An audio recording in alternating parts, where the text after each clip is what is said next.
Well, happy holidays, everyone. It's the Fantasy Champion Show, the special playoff edition. I'm Nick Anastos alongside Bob Morin. It's the favorite, or our favorite, time of year for sure. The playoffs are here, and we've got some playoff strategy for you on the Fantasy Champion Show. Ironically, unfortunately, Bob and I not in the playoffs of the Players Club League, but we do have the advice because we've got rings on our fingers. Exactly. Can't win them every year. I had a good season. I felt just didn't have enough. Sometimes the chips don't fall your way. Yeah. All right, playoff strategy. A lot of talk this week about underdogs. If you're the underdog, you're one of the lower seeds going up against one of the big boys, so to speak, that whether or not taking risks is a good idea. I think it is. Number one, you have to aim high. You got to have a high ceiling if you're going to pull the upset, because chances are, if things play out the way that they're supposed to, that's going to favor the higher seed.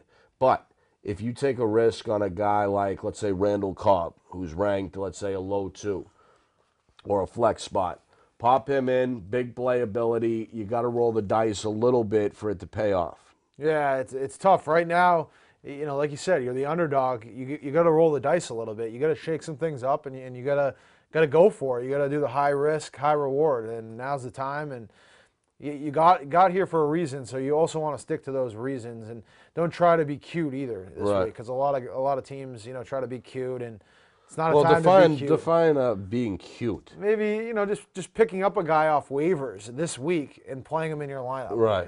That would be being cute. Exactly. I don't think that's and I think back in my early fantasy days, I probably did that. You were being cute. Exactly. I've been trying to be cute a few times in fantasy, and it's burned me every time. Well, you live and you learn, I suppose. Exactly. Also, ride the hot streaks, as you mentioned. Ride the hot hands.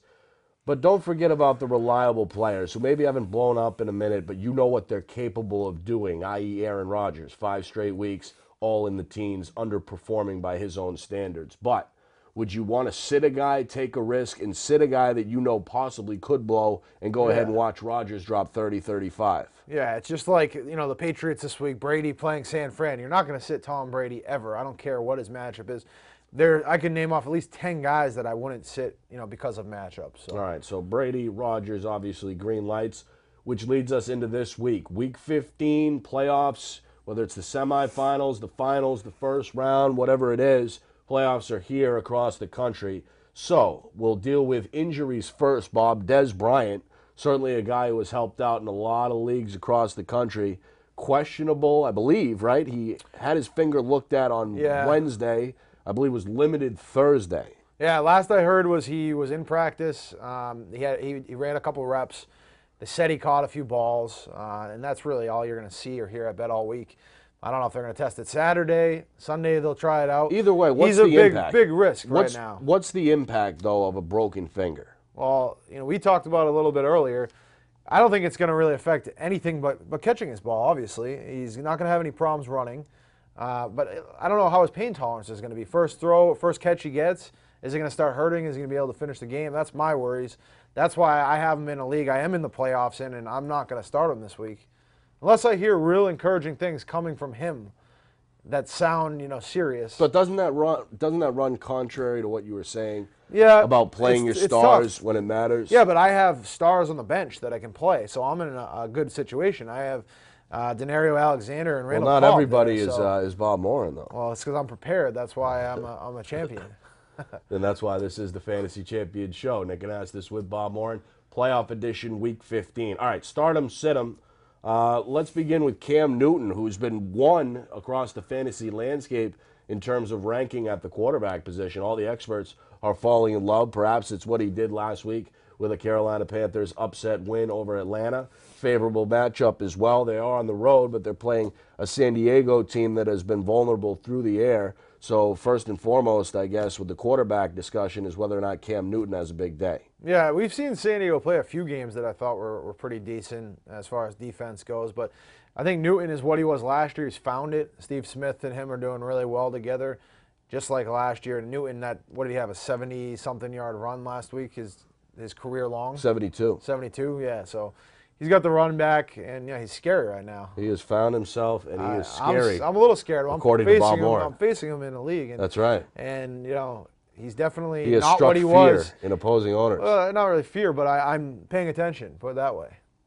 Well, who else should we be paying attention to? How about Matt Shaw? Got blown out and embarrassed flat out Monday night in that Houston defeat up in New England, but returns home, faces a questionable or perhaps suspect Indianapolis secondary. You like Shaw to bounce Yeah. back in a big way. Yeah, I love every Texan this week. I think this game means something. It's a division game.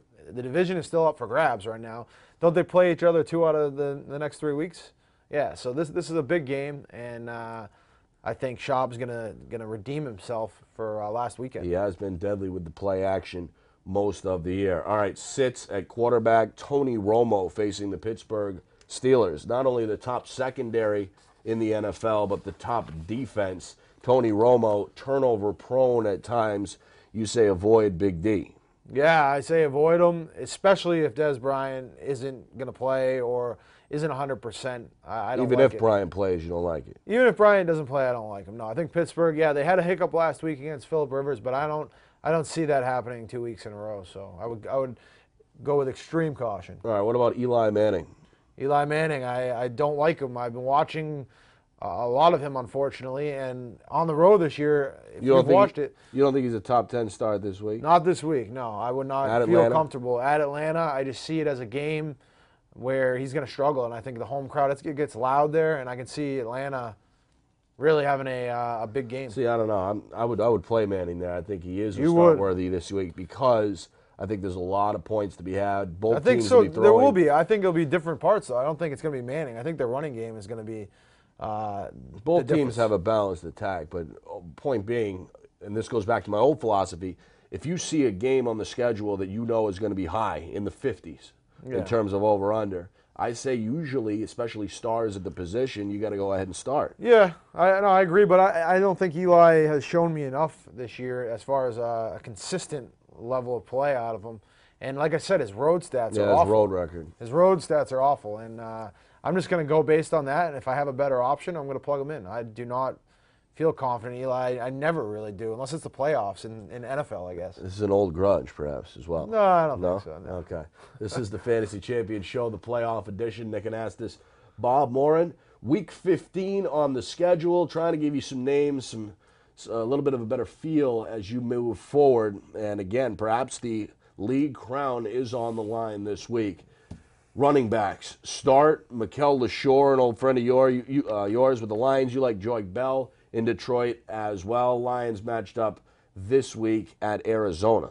Yeah, I think last week, if that didn't show you enough, what Arizona can let opposing teams do to you, I think Bell and LaShore should get some touches. And, Bell maybe later in the game. It depends on how the scores. I don't think it's going to be much of a game, and I think they're both pretty much going to be able to run wild. Plus, Arizona defends the pass a little bit better than the run, surprisingly. As much praise as that front seven Yeah. gets in Arizona, teams have found success on the ground. And guess what? The Lions, I think, run the ball a little bit more than people think in general. Yeah, and Bell alone, as well. too, with the receiving. That Bell's he's been doing. consistent all year. And LaShore can catch the ball, too. A lot of people don't, may realize it because his receiving yards aren't high, but he has like 2 or 3 catches a game, usually. Not for a lot of yards, but, it's there. So you can All right. break one. All right, here's an interesting one. Steven Jackson of St. Louis, who over the last 6 weeks, 2 months, has really been almost as good as he's ever been.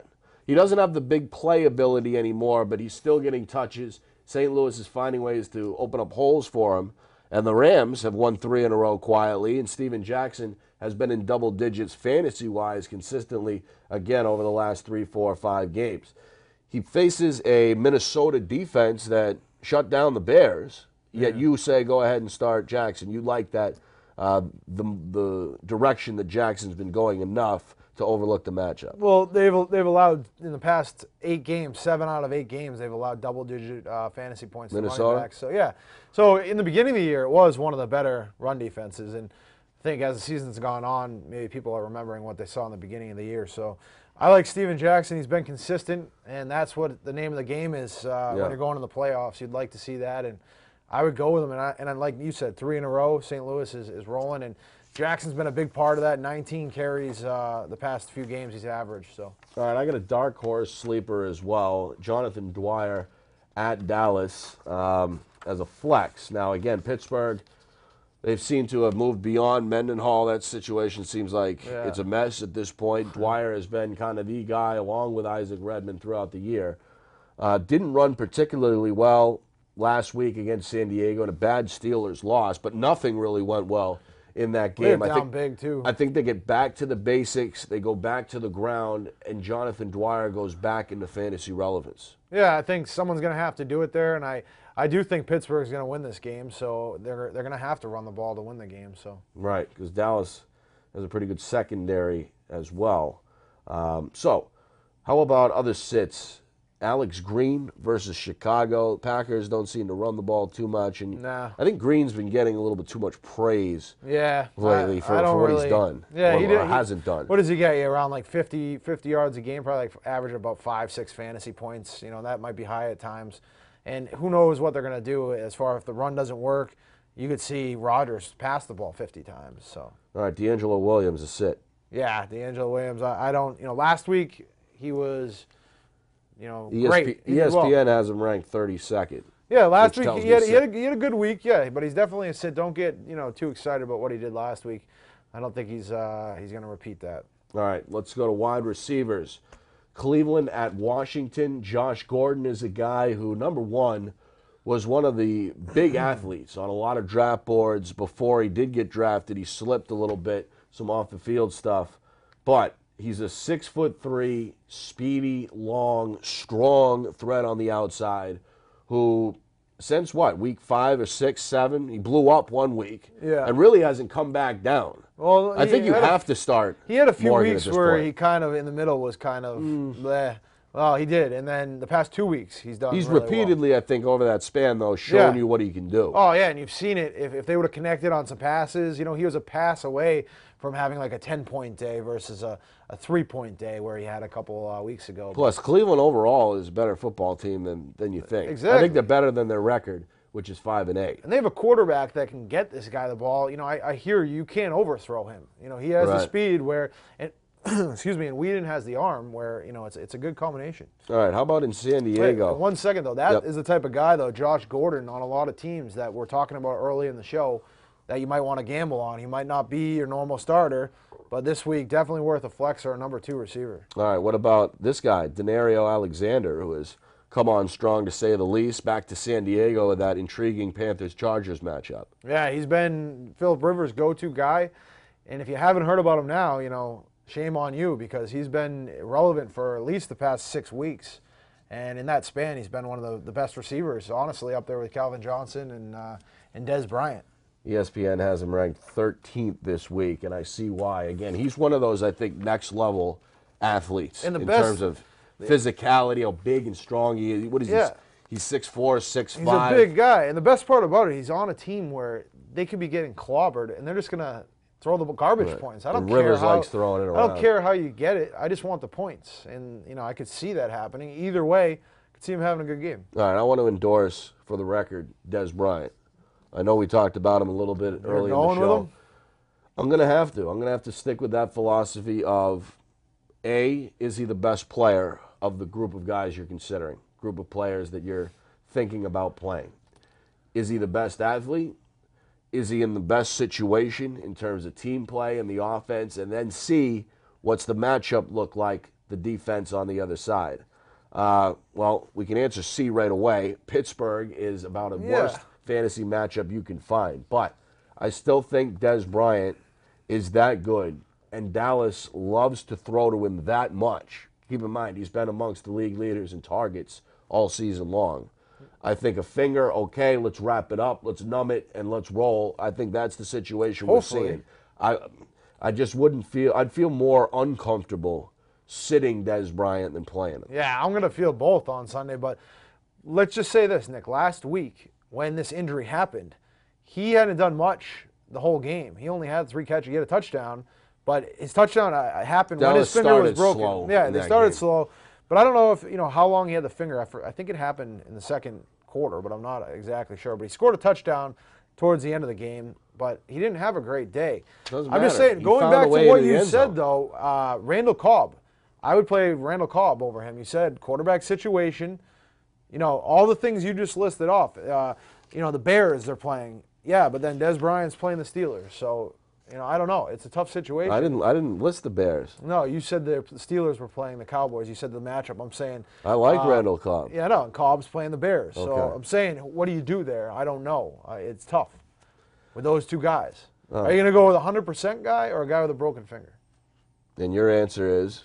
I'm thinking I would feel better about having the guy that's 100% out there. Okay. So we'll see, won't we? We will. Let's put that up on the back burner as a little side let's bet. get it. All right, let's get it done then. Straight up, who scores more fantasy points this weekend? Des Bryant or Randall or Randall Cobb? Can I throw Alexander in there for me? As a dark horse third Yeah, option? well, because those are the two I'm battling in between playing over Des Bryant. It's going to be one of those We'll two. see. Maybe we'll draft in the draft later We'll on. see what happens. All right, yeah, we're going to do a 1 week fantasy playoff 2 weeks. edition. For the next 2 weeks. 2 weeks, right. The semifinals and finals, just to keep ourselves entertained while we watch from the couch, unfortunately, the fantasy playoffs. But at the end of the show, we'll each pick a couple players from each We'll do position. a live draft. Yeah, and we'll keep it brief. But let's finish up this wide receiver segment here. How about some sits? Pierre Garçon, who's been hot for the Redskins, you don't like. Yeah, I just don't like it if he has another rookie quarterback throwing to him. If RG3 doesn't play, I don't like him. And I know Cleveland, has let up some. Do you think RG3 will play? I don't know. I've been hearing mixed things. I heard he feels good, but we won't know until Sunday. I'm not going to sit here and try to pretend I'm somebody and speculate if he's going to play or not. I really don't know. And I'm just saying, if he doesn't play, I'm not playing Garçon in a playoff game. All right. Tight ends, Dallas Clark, Tampa Bay at New Orleans. Both teams should throw. Again, you got to look at individual games. Yeah. Is there going to be points? Yes. Is there going to be points through the air? Yes. And that means starting a tight end like Clark. And again, it goes back to the strategy earlier. If you're an underdog and in a position to take some gambles, Clark could fit perfectly into that situation. Yeah, against New Orleans, cupcake matchup, you'd think.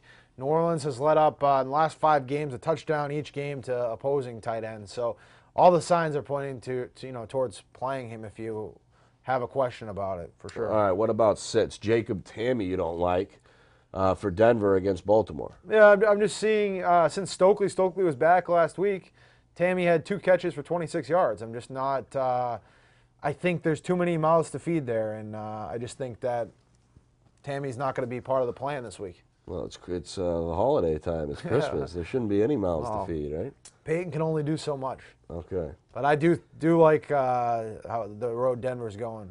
They are good to watch, and They've won not 8 in a the row. number 1 team in the NFL though in power rankings. I don't think so. Okay. Well, that's your opinion. This is Yeah. the Fantasy Champion Show, the playoff edition. Now let's take a look at this fantasy draft here. I'll pick first, and then we'll have a snake draft after that. Bob gets 2. Then back to me for 2, etc. 1 quarterback, 2 running backs, 2 wide receivers, 1 tight end, 1 kicker, 1 defense, and then a flex that comes with an asterisk. The flex has to be a dark horse type of pick, a sleeper pick, a player currently flying under the radar that may blow up. So we can pick any position in any order. I will go first. We'll pick the sleeper dark horse last pick. All right. That'll be the last pick. It has to be the last pick. All right. I will take Adrian Peterson. First of all, what he's doing needs to be put into context. He has a legitimate chance for 2,000 yards, and that is special. You get into a class there that mentions what? Recent history, Marshall Faulk, Emmitt Smith did it, right? Yeah, you can't argue what he's doing. Walter Payton, Barry Sanders, special stuff. He's running as well as anybody. He's the only running back in the league averaging over 100 yards. He's at 123. I got to take Adrian Peterson at running back first. And that's obvious for AP owners. Yeah. And I'm going to the next 2 picks now. Yep. And I'm going to take my boy Arian Foster with the Houston Texans. And obvious, he's a horse. He's their man. My number 3 pick. And where is he this week, by the way? This week they're playing the Colts.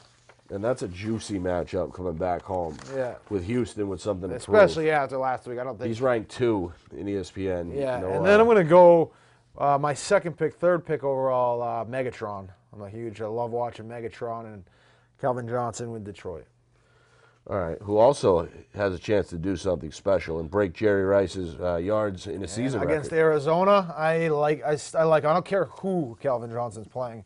I like him to at least get 100 yards and a touchdown every week. All right, I got to go with Marshawn Lynch. Although I'm going to put a caution flag with it. Everybody's in love with Marshawn Lynch this week. Everyone's Here in we love with Marshawn Lynch for good reason. He's second in the league in yards. He's been a stud all year.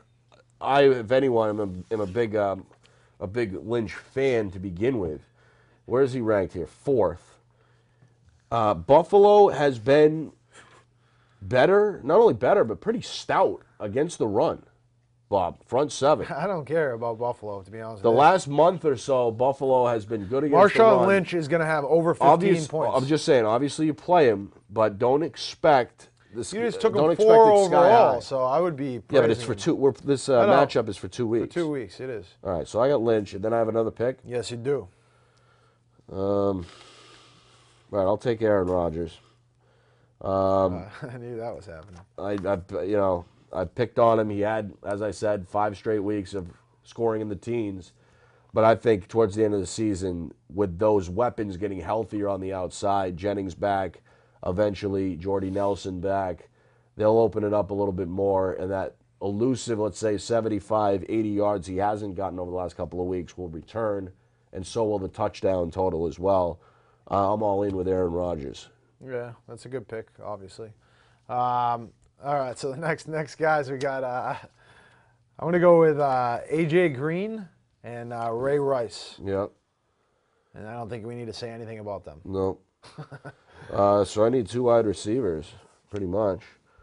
You know what? I'll take Des Bryant. Wow. You want to tie it in? How We'll about tie if it he's in. done for the year? He won't be done for the year. He's going to play. Who knows? Like I said, no further analysis needed there. How about Lance Moore as well as a sleeper wide receiver? That's your wide receiver. We're doing the sleeper pick last. Yeah, I know, but I like Lance So Moore that's anyway. your receiver. Wow. Yeah.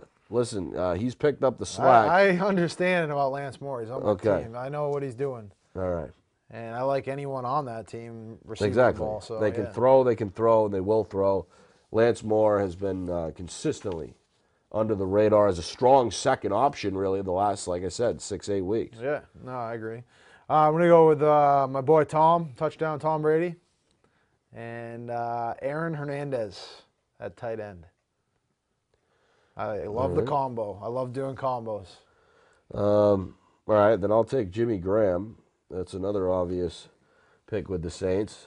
And how about a defense? I'll take the San Francisco 49ers. I know Tom Brady and the Patriots have the #1 offense. San Francisco's on the road in Week 15, but they are that good. They're that physical, and I think they're ready for the spotlight, at least defensively. I like the Niners to force some turnovers. Maybe not in that game, but in Week 16 for sure. Yeah, you're something else. What do we got here left for me? I need a defense. A kicker and a defense. And a kicker. Okay. I'm gonna go with my defense being the New England Patriots. I like them against San Fran this weekend, and I love them against Jacksonville the following weekend. So they're gonna be my defense. I'm going Patriot heavy here. Okay, so we and also I get a kicker. Our defenses match up Sunday night. Exactly. That was another reason. New England hosting San Francisco, and who's your kicker? And my kicker, I think I'm gonna go with let's go with Steven Gostkowski. We'll go four Patriot heavy in the next 2 weeks. I was going to pick him. I'll take Prater for Denver. Denver, yeah. All right, so there we go. Bob has Tom Brady, Arian Foster, big surprise, Ray Rice, Calvin Johnson, A.J. Green. Geez, that is a stacked team. Aaron Hernandez, Gostkowski, and New England, the New England trifecta at the end. I got Rodgers, Peterson, Lynch, Des Bryant, Lance Moore, the Jimmy Graham of New Orleans at tight end, Matt Prater. Big Bryant, though. That'd be a good pick, too. Yeah, I like Prater better. And San Fran. All right, now the flex, the dark horse. I'll let you go first. Then. You go first, because I had the first pick. Yeah, I go first. I had first pick, so you can go. I think I'm going to take my dark horse here, because I like the way he played last week. I'm going to go with David Wilson of the Giants. I think I said Eli was going to have a bad game, and because I think this guy's going to make some plays this weekend. So I like it. David Wilson. All right. Even though I hate the Giants. All right. What about DeMarco Murray? Does he count? I think that would be a little. No, that would be. He's not a dark horse? Well, because your team sucks so bad, I'll let you have him. All right. If you want. I'm going to take DeMarco Murray. Played well 2 weeks ago in his return. Scored last week against Cincinnati, one of the lone bright spots most of the game for Dallas. Where's he ranked this week, Bob? Murray, he's probably in the maybe 15, 20 range, I bet. 17. Okay, that was pretty close. I'll take him as a dark horse. That's fair. All right, so there you have it. That is the Fantasy Champion Show, playoff edition, week 15. Signing off for MC the Brick, Bob Morin. I'm Nick Anastos. Good luck. We'll see you next week. What is that, the shovel pass? It's because I don't want to throw. If I do it, I'm going to throw it right at his camera. I'm not doing that.